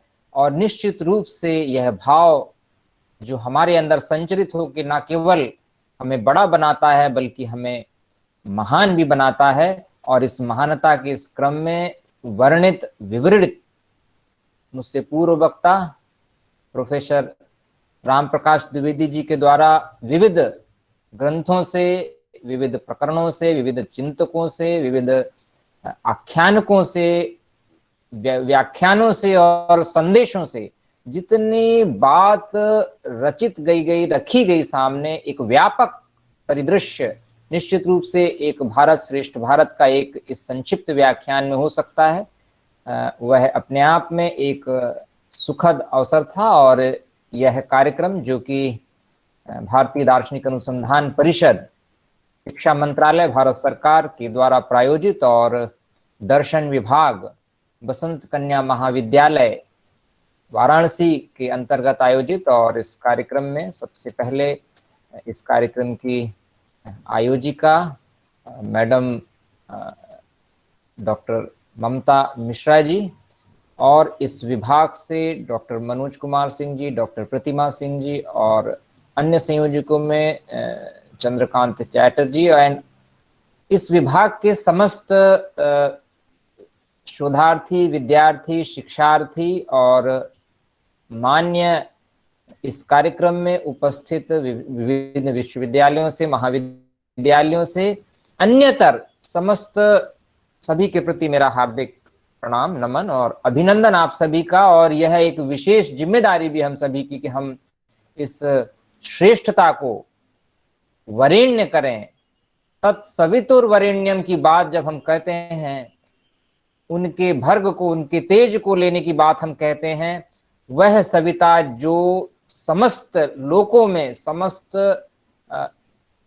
प्राणियों में एकता का भाव उनके जीवन के साथ, उनके ओज के साथ, उनके बढ़ने के साथ आता है। यह बात भारत के संस्कृति में, भारत के दर्शन में सभी के उन्नयन के लिए, सभी के तेज के लिए, सभी के बढ़ने के लिए, सभी के जीवन के लिए यह बात हमारे ग्रंथों में कही गई।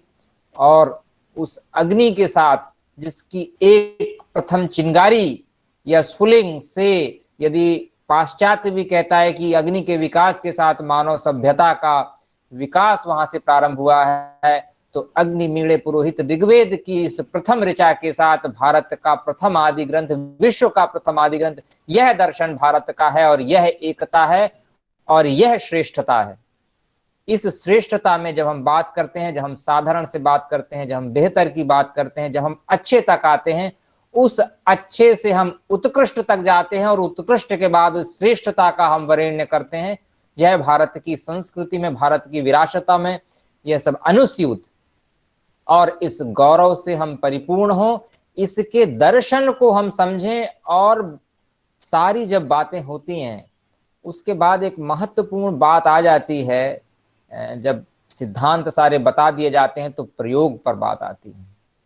और उस प्रयोग के लिए ही जिस दृष्टि की, जिस चिंतन की, जिस क्षमता की और जिस कार्य प्रेरणा की आवश्यकता होती है, जिसको हम रिफ्लेक्ट कर सकें, जिसको हम विवेक कर सकें, ज्ञान कर सकें, जो हमारे अंदर अंतः प्रज्ञा जगा सके, वह है जिनसे प्राप्त होती है, वह है हमारी अन्वीक्षा, जिसको आन्वीक्षिकी से कौटिल्य अर्थशास्त्र ने दर्शन के रूप में प्रतिष्ठित किया, जिसको हम फिलॉसफी या लव फॉर विजडम पाश्चात्य दर्शन में परिभाषित करते हैं और जिसको हम दृश्यते अनेनेनिति दर्शनम से परिभाषित करते हैं।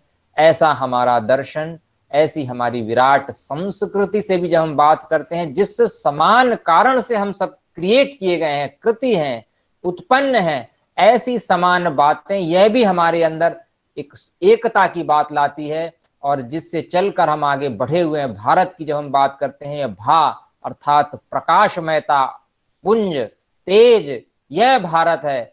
इस दृष्टि से भी हम सब एकत्व की बात करते हैं। और मैं यदि आज के इस व्याख्यान में हमारे देश में जो संविधान, जो हम सबको एक 27 राज्यों को, जैसा कि पूर्व हमारे आदरणीय वक्ता जी ने एक वृहद चित्रण और स्टैटिस्टिक्स दोनों दिए, इन सबको, हम सबको, केंद्र शासित प्रदेशों को और भारत के 1.3 बिलियन लोगों को यदि एक सूत्र में हम पिरोहित करते हैं, संविधान की हम बात करें, तो उस संविधान में ही यह अनुस्यूत किया गया है कि हमारे आदर्शों, संस्थाओं, राष्ट्रध्वज, इसकी संप्रभुता, एकता और अखंडता को बनाए रखना और उसकी रक्षा करना, यह भारत के संविधान में हमारे मौलिक कर्तव्यों के रूप में पिरोया गया है।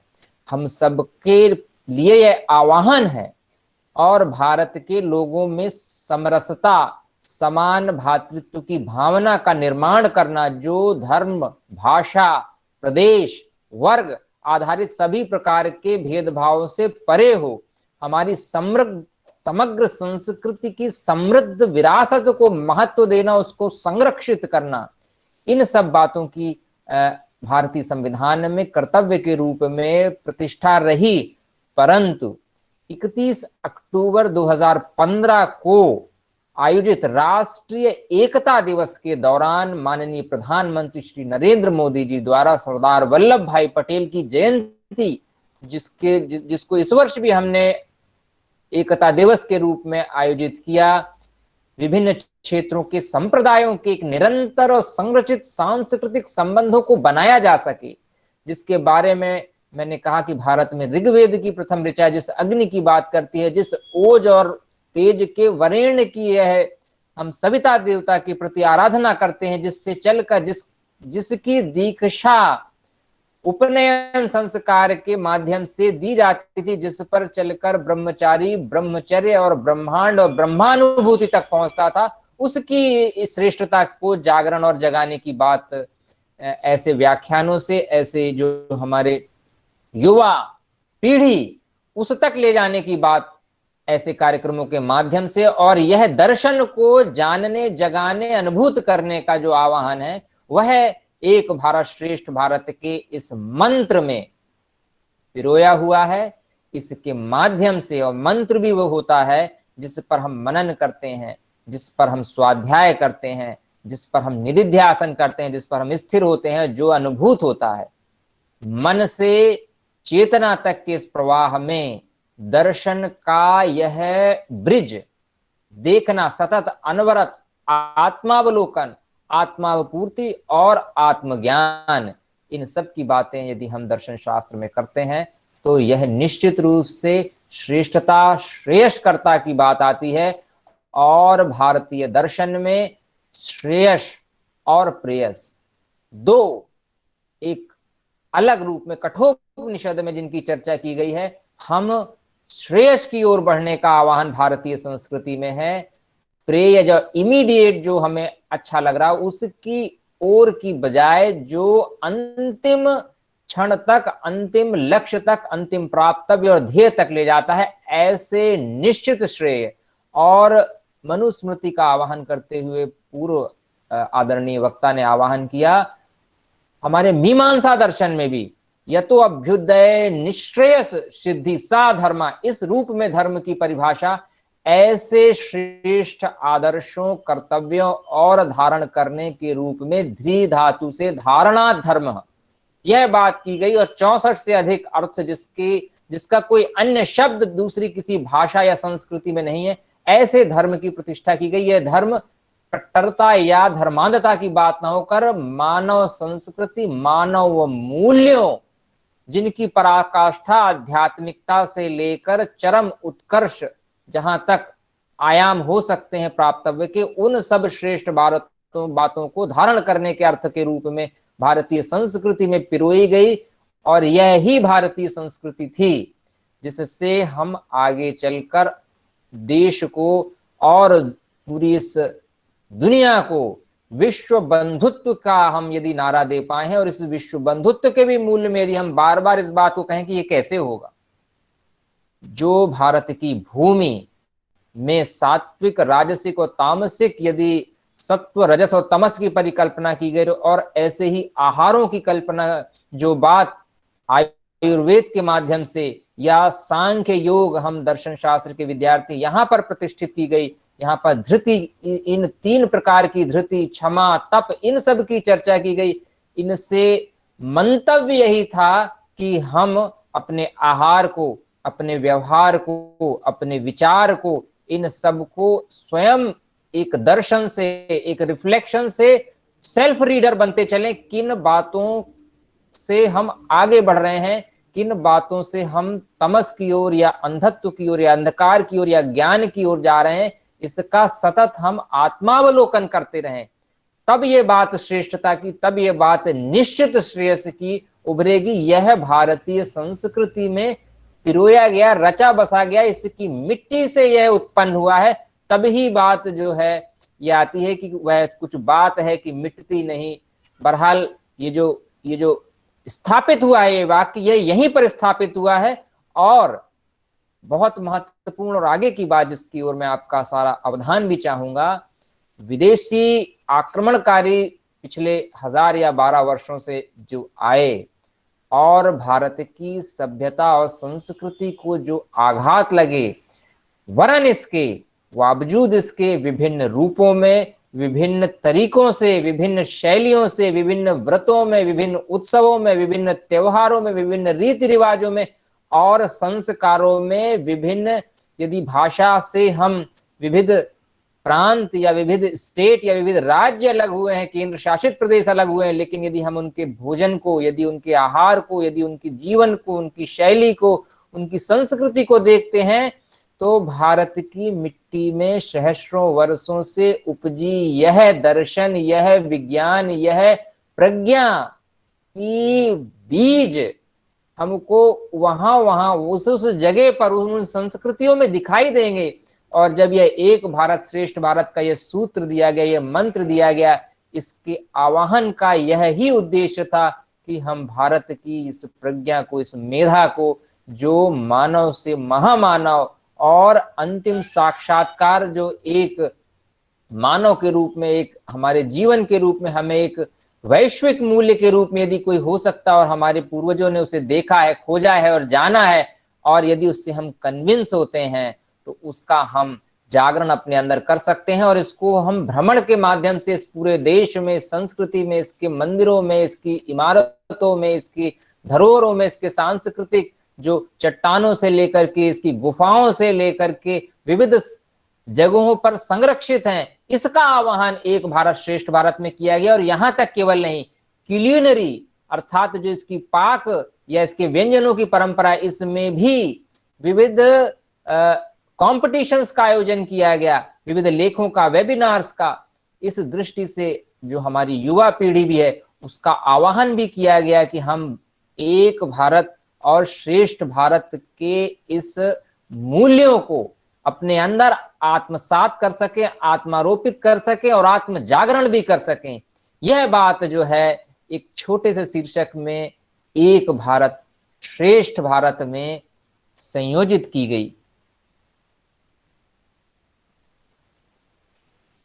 और इस एक भारत श्रेष्ठ भारत का यह मंत्र हम अपने अंदर धारण करें और अपने आप को और जागरूक और उन्मुख कर पाएं, ऐसा आह्वान इस प्रकार के कार्यक्रम के माध्यम से। और निश्चित रूप से जब हम दर्शन के विद्यार्थी होने के नाते एक अपने अंदर क्षमता उत्पन्न कर पाते हैं, जो हमें सतत अपनी चेतना का जो हमारे अंदर घटित हो रहा है, क्योंकि प्रकाश तो यहीं से हमारे अंदर प्रवेश कर रहा है, और तमसो मां ज्योतिर्गमय का पथ भी यहीं से जो अनुगामी है और जिसके प्रति जो है आह्वान है चलने का मंत्र के माध्यम से, उसको भी हम तभी देख सकते हैं जब हम दर्शन में और अधिक इसकी विधि के माध्यम से, इसकी योग के माध्यम से, स्वयं में अपना योग शब्द इतना व्यापक है, इसके माध्यम से हम अपने आप को जोड़ पाएं और अपने अंदर पा पाएं ऐसी श्रेष्ठता, ऐसी श्रेयस्कर का ऐसा निश्चित श्रेय इस कार्यक्रम के माध्यम से, जो कि माननीय संयोजिका डॉक्टर ममता मिश्रा जी द्वारा चयनित किया गया और आप सभी विद्वत वरेण्य सुधीजनों के माध्यम से हम सभी को एक बार देखने का, उसके प्रति दृढ़ होने का, हम सब के अंदर ये स्रोत है, जीन्स है, जागृत है, और लेकिन इसकी दृढ़ता की बात है, इस पर अवस्थित होने की बात है। और इस कार्यक्रम या ऐसे कार्यक्रम के माध्यम से इसका आह्वान और इसको आगे ले जाने का हमारा संकल्प निश्चित रूप से हमारे सबके सामूहिक इस गूगल मीट से, जिसके द्वारा पुनः हम इस एकता को धारण करते हैं, मैं आयोजकों के प्रति और मुझसे पूर्व वक्ता प्रोफेसर राम प्रकाश जी के प्रति भी सतत धन्यवाद देते हुए, आप सबके प्रति अपनी कृतज्ञता जाहिर करते हुए, मैं पुनः आप सभी का आह्वान भी करते हुए कि हम इस पथ के अनुगामी हों, मैं अपनी बात समाप्त करता हूं। जय हिंद, जय भारत, नमस्कार।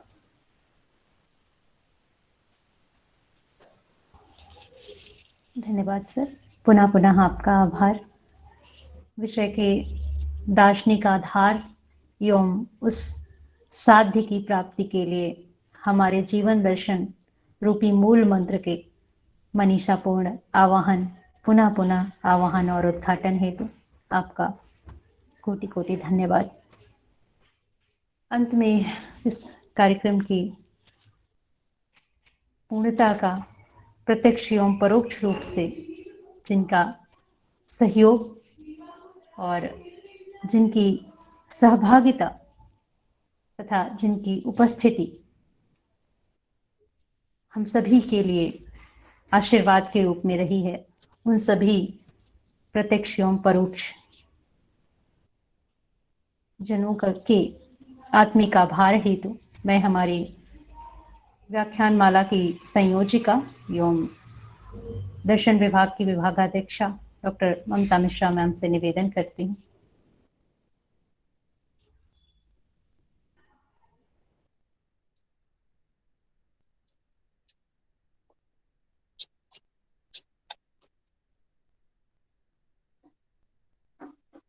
धन्यवाद प्रतिमा।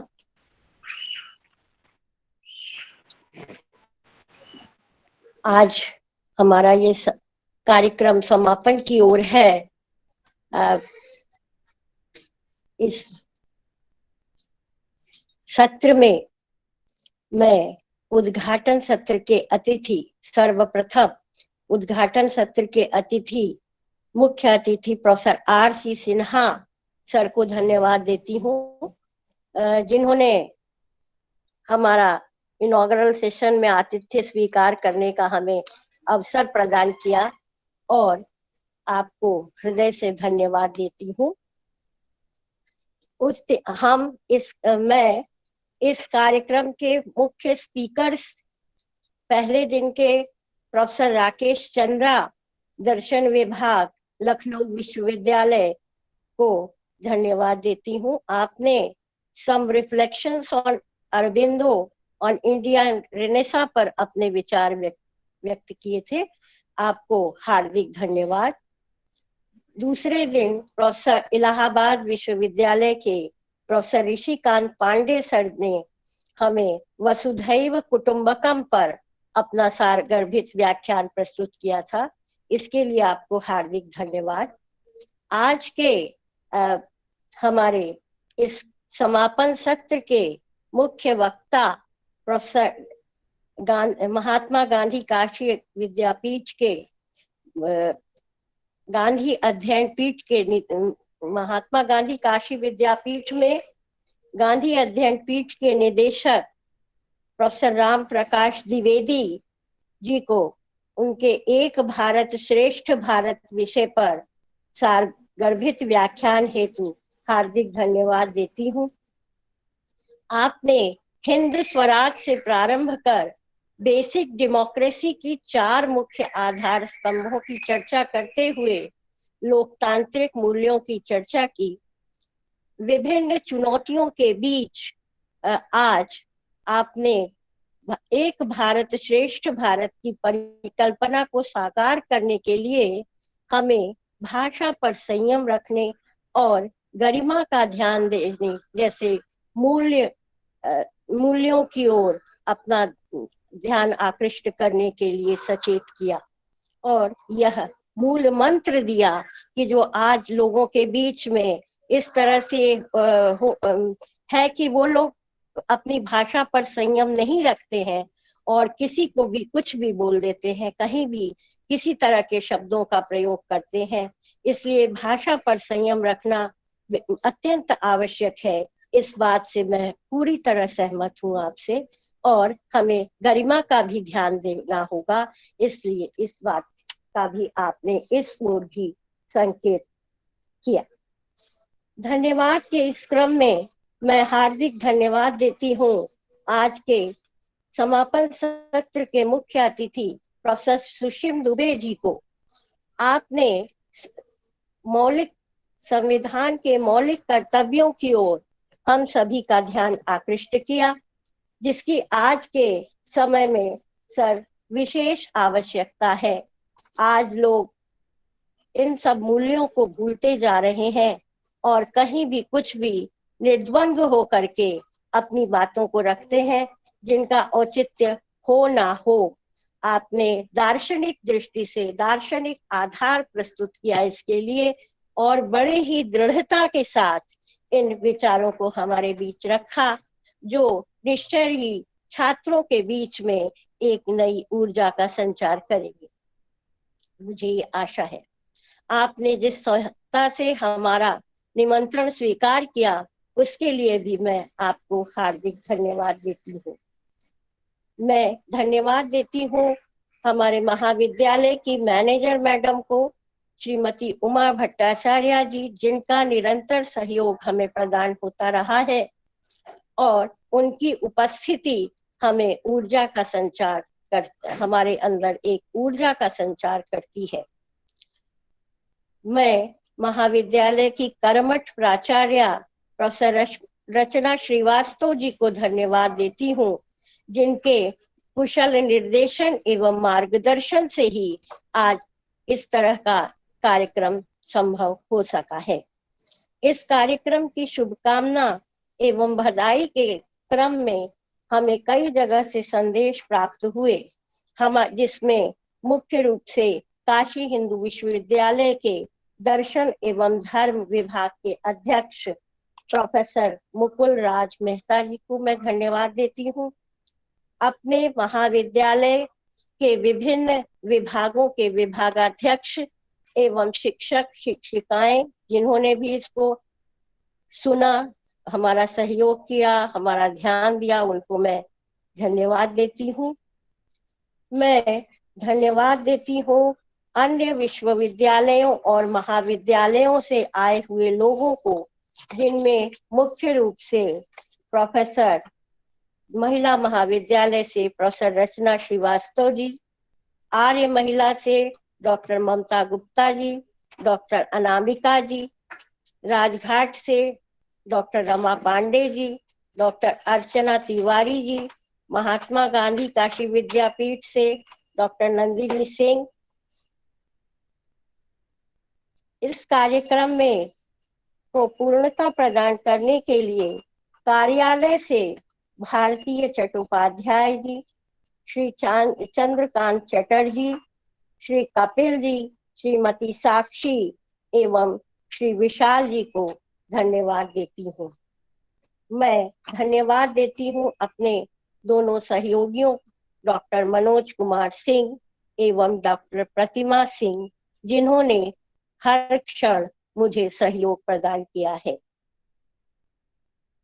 मैं उन सभी छात्र छात्राओं को जिन्होंने इसको अन्य कार्यक्रम अन्य चैनलों से, गूगल मीट के अलावा यूट्यूब से, टेलीग्राम पे जो लोग भी इसको सुन रहे थे, उनके द्वारा ही इस कार्यक्रम की पूर्णता है, जिनके लिए इस कार्यक्रम को किया जाता है, इस तरह के आयोजन किए जाते हैं, उनको धन्यवाद देती हूँ। मैं धन्यवाद देती हूँ आईसीपीआर को, भारतीय दार्शनिक अनुसंधान परिषद को, जिसके सहयोग से हमें यह कार्यक्रम करने को मिला है, एक अवसर मिला। पिछली 8 बार हम इस कार्यक्रम को कर चुके हैं। एक बार पुनः अवसर प्रदान करने के लिए भारतीय दार्शनिक परिषद को हृदय से आभार करती हूँ, उनको हार्दिक धन्यवाद देती हूँ। इन्हीं शब्दों के साथ मैं अपनी वाणी को विराम देती हूँ और आगे का मंच डॉक्टर प्रतिमा को सौंपती हूँ। धन्यवाद। धन्यवाद मैम, आपको पुनः पुनः आत्मिक धन्यवाद। आपके कुशल निर्देशन और सामर्थ्य के बिना यह व्याख्यान माला का आयोजन संभव नहीं था। आपको पुनः पुनः धन्यवाद। इसी के साथ मैं हमारे जो प्रतिभागी हमसे जुड़े हुए हैं, मैं उन्हें बताना चाहूँगी कि जो हमारे सर्टिफिकेट जनरेट करने के लिए लिंक शेयर कर दिया गया है यहाँ पर, तो आप इसे फिल कर लें। और इसी के साथ मैं बहुत ही कृतज्ञता के साथ पुनः पुनः आपका आभार करते हुए इस व्याख्यान माला की औपचारिक समाप्ति की घोषणा करती हूँ। आप सबका पुनः पुनः आभार, नमन और वंदन। धन्यवाद।